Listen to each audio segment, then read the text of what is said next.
Shalom saudara-saudara, kita akan merenungkan firman Tuhan. Namun sebelumnya mari kita berdoa. Kami bersyukur telah melewati malam berkat kemurahan-Mu atas kami, ya Bapa. Berkenan Roh Kudus memimpin kami kepada kebenaran Allah untuk kami lakukan sebagai tanda bahwa kami mengasihi Tuhan. Di dalam nama Tuhan Yesus, amin. Firman Tuhan hari ini terambil dari Amsal 28 ayat 19. Siapa mengerjakan tanahnya akan kenyang dengan makanan, tetapi siapa mengejar barang yang sia-sia akan kenyang dengan kemiskinan. Demikian firman Tuhan. Tanpa disadari, banyak orang mengejar kesia-siaan. Kesia-siaan terjadi ketika tidak mendapat apa-apa dari apa yang dikerjakan, atau pekerjaan yang dilakukan tidak hati-hati sehingga mendatangkan kerugian atau bahaya. Kesia-siaan terjadi ketika pekerjaan yang dilakukan tidak dipikirkan baik-baik sehingga mengalami kerugian, atau waktu terbuang percuma karena tidak diisi dengan hal-hal positif dan membangun sehingga tidak bisa meningkatkan kualitas diri. Akibatnya adalah hidupnya tidak mengalami terobosan demi terobosan. Ada orang ingin terjadi kemajuan dalam pelayanan maupun pekerjaan ataupun pendidikan mereka. Namun mereka kurang sungguh-sungguh meluangkan waktu untuk sungguh-sungguh belajar, meningkatkan kapasitas mereka, meningkatkan keterampilan mereka. Yang dilakukan hanyalah sebuah rutinitas tanpa daya terobos. Ini pun kesia-siaan. Bacaan kita berkata, mereka yang mengejar barang yang sia-sia, mereka akan mengalami kekenyangan dengan kemiskinan.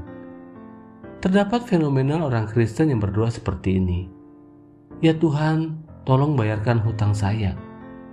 Jadi dalam doanya, mereka minta agar Tuhan membayar hutang dan kewajiban mereka. Pemikiran ini sepintas kelihatan rohani. Padahal, tanpa disadari mereka melihat Tuhan itu seperti juru bayar atau kasir mereka. Dan mereka adalah bosnya. Ada pemahaman lain yang salah di sini. Mereka berpikir, saya kan anak bapak, saya kan anak raja. Sebagai bapak dan raja yang baik, pasti ia akan membayar hutang saya anaknya. Pertanyaannya, benarkah demikian? Wong yang berhutang kita, mosok yang bayar Tuhan. Yang buat masalah kita, masa yang bertanggung jawab Tuhan? Ini pun kesia-siaan. Tak heran ada orang yang kecewa dan meninggalkan Tuhan karena mereka berpikir Tuhan tidak mau membayarkan hutang mereka. Ini pun kekecewaan yang sia-sia. Menurut Amsal 28 ayat 19, agar kita memiliki uang untuk membayar hutang dan kewajiban adalah dengan cara bekerja dan meningkatkan kualitas kerja.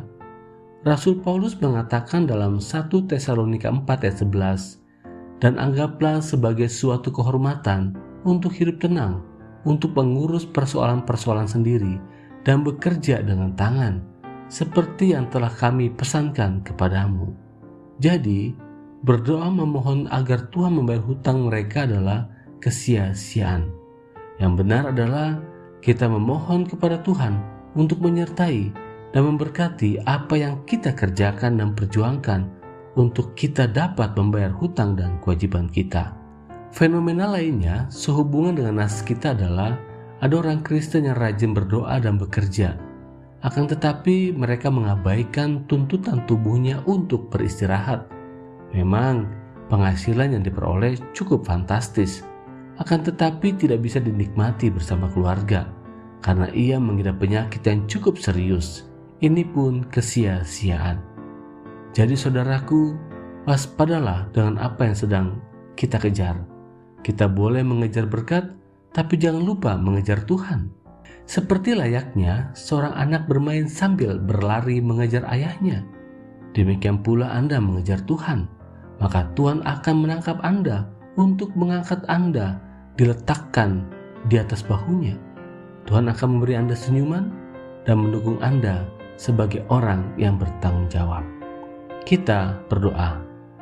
Firman-Mu dalam Amsal 14 ayat 12 mengingatkan kami bahwa ada jalan yang disangka orang lurus, tetapi ujungnya menuju maut. Untuk itu tolong kami ya Roh Kudus, agar kami jangan sampai mengejar kesia-siaan, melainkan mengejar Tuhan dan firman Tuhan yang sanggup memberikan kami inspirasi mengatasi setiap problematika hidup ini. Kami mau mengejar ketertinggalan kami agar kualitas hidup kami, pelayanan, pekerjaan, dan pendidikan kami dari hari ke hari mengalami peningkatan. Kiranya damai sejahtera Allah yang melampaui segala akal akan memelihara hati dan pikiranmu dalam Kristus Yesus Tuhan.